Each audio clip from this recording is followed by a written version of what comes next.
Russia continues its attacks on Ukraine, now focusing on the country's eastern region. There are reports Russian President Vladimir Putin hopes to score a major win on the battlefield ahead of Victory Day on May 9th. That is the day commemorating Russia's triumph over Germany in World War II. And joining me now is John Ullyot, Republican strategist and former National Security Council spokesman under President Donald Trump. John, welcome back. Always great to see you. Let's talk a little bit more about this upcoming holiday, which highlights Russia's military power. Do you think that it may embolden President Putin even more in his attacks on Ukraine? Absolutely, Tracy, and it's great to be with you as always. What's happening on May 9th is that's the 77th anniversary of the victory of the Russian forces, or it's actually Soviet forces, over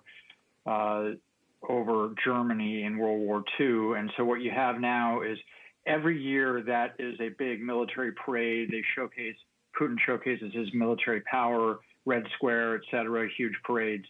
And so the fact that Ukraine has gone so poorly under Putin's watch is something that he has to deal with as a matter of preserving his own power in his country, because there's a lot of pressure on him to score points on the battlefield. As you pointed out earlier, we're now going into our third month, or Russia's going to its third month. Putin's going to his third month there in terms of this conflict. And they thought it was going to wrap up in a matter of a couple days, and they were going to be able to take Kiev, install somebody. The opposite's happened. They're getting huge pushback.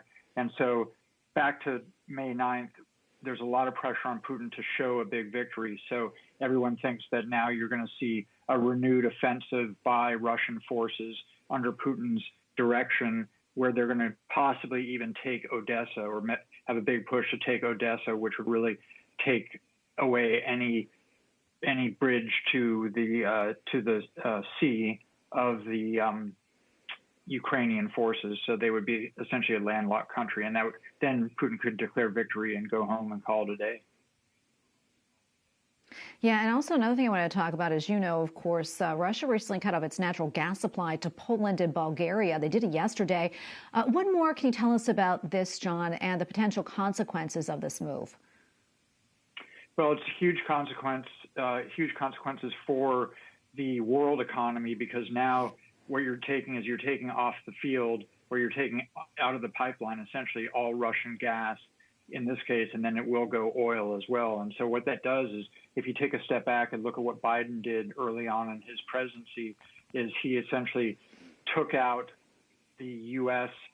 progress that had been made under President Trump, in terms of making Keystone Pipeline, bringing that online, having drilling in our public lands and other BLM lands and others. That was totally taken off the table by President Biden. So now what you're having is all this oil and gas from Russia that's drying up at the direction of Putin yesterday. And so right now we're having to essentially overproduce now and get this out to our friends in Western Europe, in Poland, in Bulgaria, and other places, along with other areas of the world. And there's just not enough supply right now.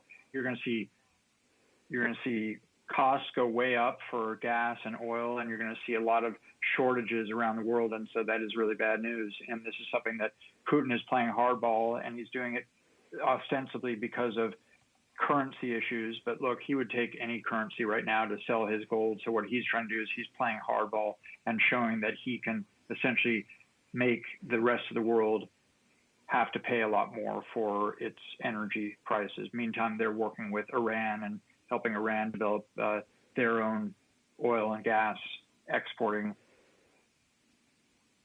in general. Well, John, so unfortunately, we're running out of time. Unfortunately, we're running out of time. There's so much more that we can talk about. Hopefully, we'll get you back on for more analysis. But thank you, as always, for your time and for your insights. We always appreciate it. Thanks, Tracy. Talk to you soon.